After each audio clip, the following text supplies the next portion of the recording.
We've had another weekend in the Championship which has not disappointed. In today's video we're going to be talking over all of the action over the past couple of days, as well as diving into our midweek score predictions. The games are coming thick and fast in the Championship at this point in time, so do leave your thoughts on the games that took place over the weekend in the comments down below, and do get involved with the predictions as well. You can still go ahead and join the Predictions League over on Patreon if you are interested. Speaking of the Predictions League, this is how things are currently shaping up in there. If you guys have been keeping track with your personal score as well, you can see where you place on the Predictions League. But without any further ado, let's hop into the matches. And starting out with Friday night's game, really entertaining one. Luton Town playing out a 1-1 draw with Sheffield United. It was Luton who started out as the better of the two sides. Colton Morris with his second goal in as many appearances for Luton. Nice ball in from Bell, and he just hangs himself in the air and manages to direct that header into the far post. Bit of controversy about the Sheffield United equaliser. Nathan Jones, for one, not being happy at full time with the way in which this one came about and how Sheffield United actually went about winning that corner.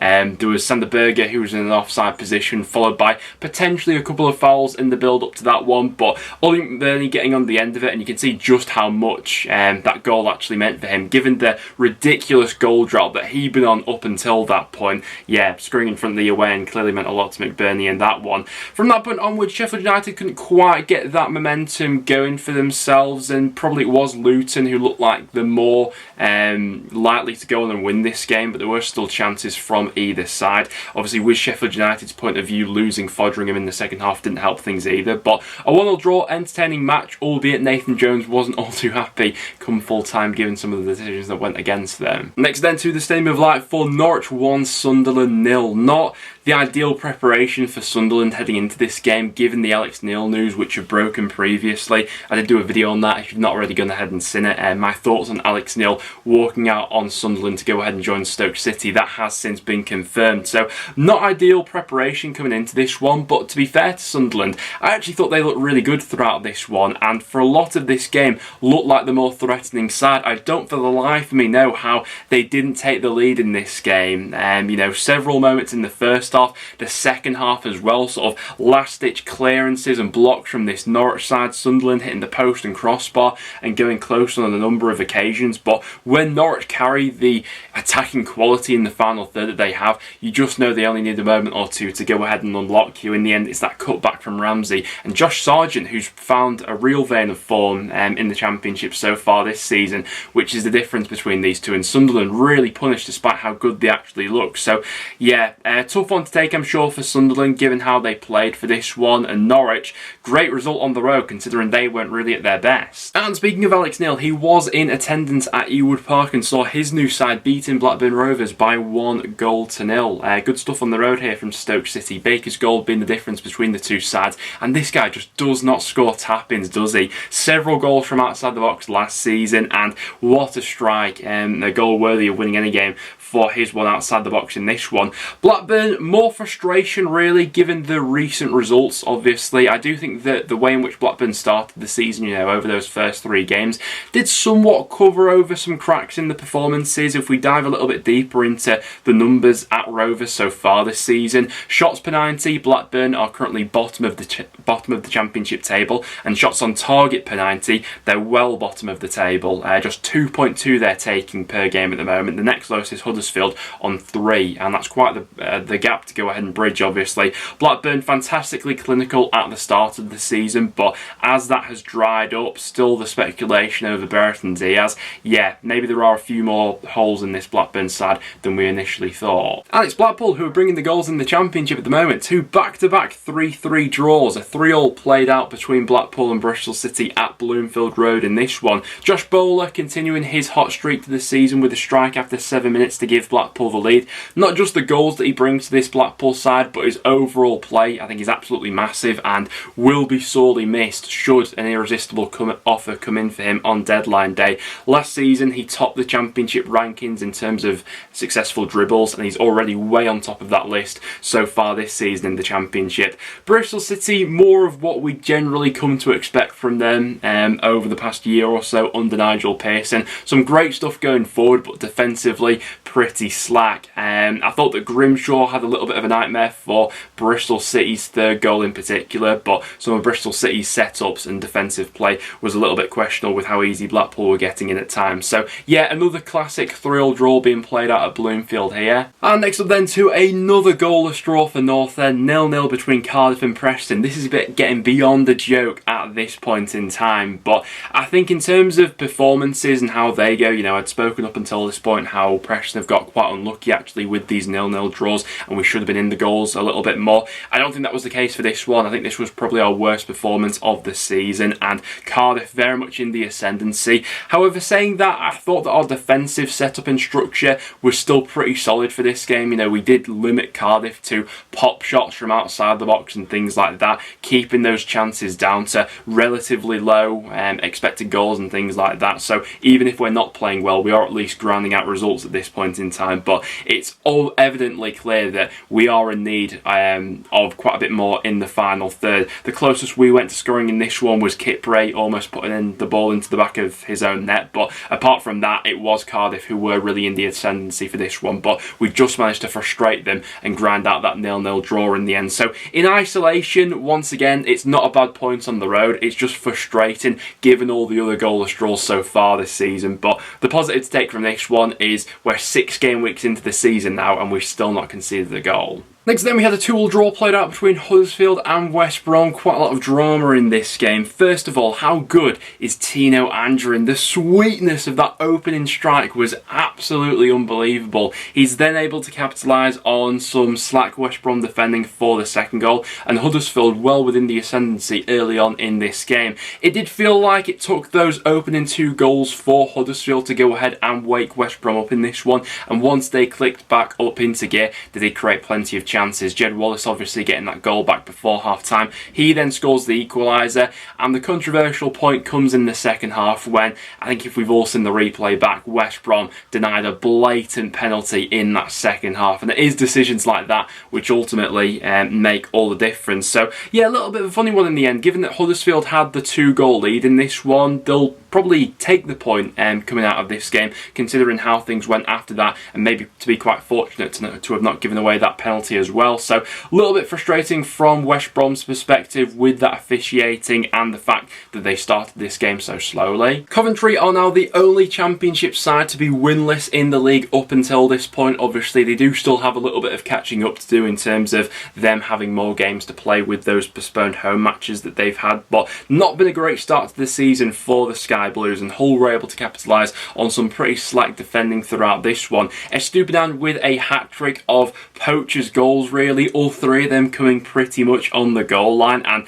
he was constantly playing off that last defender's shoulder, looking to sniff out a little bit of danger and capitalising on some pretty shoddy defending in the end. Simon Moore weak for that second goal, as he's been a little bit susceptible to be so far this season, which is a little bit of a cause for concern for Coventry, and Matty Golden's brace in this one ultimately not being enough for them to get anything out of it. I will be travelling to Coventry in midweek to see North End going up against them in their first home game of the season, and I'm particularly interested to see what sort of level Cov are playing at in that game, given the start to the season that they've had so far. But yeah, brilliant stuff from Hull and Estupinan, who's now on 6 goals already this season. And we have Middlesbrough finally getting off the mark for the season with their first 3 points coming at the Riverside against Swansea City. 2 first half goals were enough to see off Swansea in this one. A second half penalty and Ben Cabango red card ultimately meant that Swansea couldn't mount any sort of comeback, and Swansea's frustrations at the start of the season continuing to pile up. They do find themselves 22nd in the league table. I know it is very early days to be looking into the league table or anything like that, but no sort of consistency established within this side. Plenty of possession, once again 61% away from home, but no sort of penetration. I thought that Matt Clark did brilliantly well on his debut for Borough in this one. I think he'll be such a natural fit into that left-sided centre-half role, and from Middlesbrough's perspective, I think this first win has come at just the right time really, looking into some of their next matches. Their next 2 looking particularly tricky, going away to Watford and then at home to Sunderland. So maybe this will be the case of this starting to get a little bit of momentum rolling for Middlesbrough this season, but a great win nonetheless. Swansea continues to be frustrating. And I have to admit, in things I didn't expect to see at the start of the season, that would be Reading top of the table after 6 game weeks. But fair play to this side and how quickly they managed to put behind that Rotherham result, because from that point onwards, we mentioned at the time that could have been an effect in terms of a real snowball. Things start to go downhill, the team loses confidence and things like that. But I think they've used that as a real bonding point from that point forward, because since then they've absolutely not looked back. This, I think, a real statement win for this Reading side. Up until this point, all their points have been accumulated in home matches, and make no mistake about how hard it is, going away to the Den and to walk away with anything. So the fact they've got 3 points is a massive statement. Millwall started out the game fairly well, but it was a set piece routine that caught them out, and Reading, I thought, did quite well to pick and choose their moments to get forward. On a couple of counter-attacks, were actually quite unlucky not to have had more than 1 goal in this game, with Jeff Hendrick and Shane Long both missing good chances for the away side. For Millwall, Reading had to be sort of camped in and around their box, defending a lot of situations throughout this one, but they stood up to the test. Millwall did have the ball in the back of the net, but ultimately that one was ruled out for offside. So frustrating afternoon all round for Millwall. Reading, fair play, they're proving everyone wrong at the moment. And we saw Rotherham continuing their impressive starts to the season as they picked up another 3 points at home, beating Birmingham by 2-0, and were by far and away the better side in this one. Richard Wood, of all people, popping up with a brace in this game, rolling back the years, the centre-half, showing he can still cut it at championship level. And Rotherham unlucky to only get 2 goals in this game. They had the Barlaser missed penalty, a few other chances which on another day will find their way into the back of the net as well. And worrying stuff here from Birmingham. We spoke just then about Reading and how they use their defeat against Rotherham as a sort of catalyst and turning point in their season. It feels like with Birmingham, we're almost reaching that stage with them. Next up doesn't look all too much easier for Birmingham, a home game against the Norwich side who have just found their flow, and after that they travel to Deepdale, so I'll get hands-on experience with just what this Birmingham side are looking like. In terms of Rotherham, great stuff. I think what we mentioned with Rotherham at the start of the season was they can't afford to start this season slowly as they had done in previous years. It's always taken Rotherham too long into a season to get that competitive nature about them. That's not been the case whatsoever this season. They've been on it from minute one, started this game like an absolute house on fire, and long may it continue, because playing like this, they certainly won't be going down. Next then to Watford up against QPR. QPR have been one of the most unpredictable sides so far this season, and that trend continued into the weekend's matches. Listen, we all know when the likes of Willock and Chair are in the mood, they can cause a threat to any championship outfit. That was the case in this one. Chair giving QPR the lead after just 18 minutes with the help of a deflection. Ethan Laird's performance popped up to me as well. Brilliant run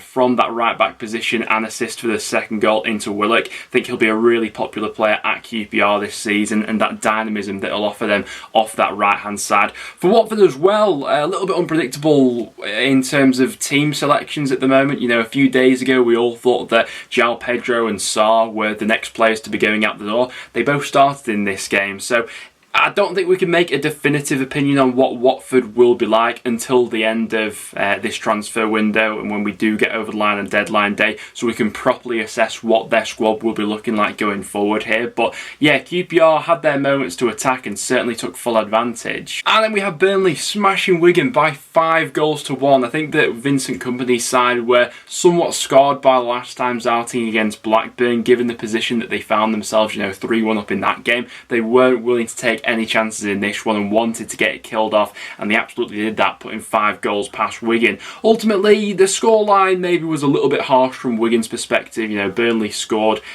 from 6 shots on target. They scored 5 goals, but they were by far and away the better team in this one, and from Wigan's perspective, I don't think they'll have all too many complaints about this one, really. Some brilliant individual performances from players in this Burnley side. Josh Brownhill with a brace in this one, and assist as well. I think he started out the season fantastically for Burnley.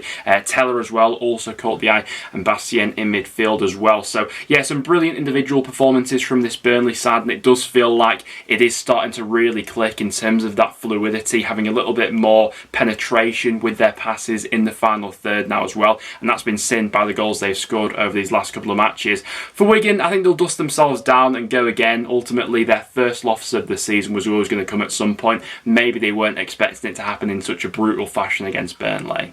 But guys, there we have it. There were all the matches that took place this weekend. As always, do get your thoughts in the comments down below. What did you make of your team's performance? Before we go ahead and wrap up for today though, we have some midweek matches to go ahead and predict. I am interested to get your take on some of these in the comments down below because we have quite a few tricky games to call coming up in midweek. First of all, at St Andrews, Birmingham up against Norwich. I think I am going to back Norwich for another win in that one. While they weren't at their sparkling best over the weekend, still grounded out the 3 points in that game, and Birmingham have been having their troubles recently. 2-0 Norwich for me in that game. Burnley, they've certainly had the goal scoring touch about them recently, and I think I'm going to back them to see off Millwall in this game. A clean sheet would be handy for Burnley. I'm going to back them for all 3 points with a 2-0 home victory. Cardiff up against Luton, don't see there being all too much in this one. Thought Cardiff got a little bit unlucky at the weekend not to see off my side Preston. Luton have been really competitive lately though. I think I'm going to sit on the fence for that one and go for a 1-1 draw. QPR up against Hull has the potential to be a lot of fun this weekend, both sides scoring a lot of goals. QPR at home, I'm going to go for a 2-2 draw in that one. You just can't rule Hull out at the moment with the goals they're scoring. Sheffield United up against Reading. This is probably going to be Reading's biggest test of the season so far. A top of the table clash here. I think I'm just going to edge Sheffield United, but if Reading come through that game with a point or even all three, I will be seriously impressed. I'm just going to go 2-1 Sheff United there. Wigan up against West Brom. Can Wigan bounce back from Burnley putting 5 goals past them? West Brom maybe a little bit unfortunate not to turn that game around against Huddersfield given how they played in the second half and the chances they created. Just going to go 2-1 West Brom in that game, I think, with that extra bit of quality in the final third. Watford up against Middlesbrough. Don't think there'll be all too much in this one. Middlesbrough getting that first win of the season can't be underestimated over the weekend, but I think I'm going to go for a 1-1 draw in this one. Bristol City up against Huddersfield. I think I'm just going to edge it to Bristol City, but I do see a few goals being scored in that one. And I'm going to go 2-1 Bristol City there, but another high scorer wouldn't surprise me. Coventry up against Preston. I'd be foolish to back against a goalless draw with the way things are going for Preston at the moment, but part of me does think that there are some goals to be had here with the way that Coventry have looked defensively so far this season. Maybe there will be a few goals, but I'd be foolish to back against a 0-0 at this rate, wouldn't I? Stoke up against Swansea. I'm going to go 2-0 Stoke. I think that Alex Neil's first home game in charge, he'll get that reaction from the crowd and out of that team, and up against the Swansea side who have been so inconsistent at the start of the season. Sunderland up against Rotherham. I think Rotherham will put up a good fight for this one. I wouldn't be surprised if they got something from it. Just felt like Sunderland got a little bit unfortunate not to get anything at the weekend, that they'll go out full force in this one. I'm going to go 2-1 Sunderland, but could be proven wrong there. And then last up for another Lancashire derby, they seem to be every week at the moment. It's Blackpool going up against Blackburn.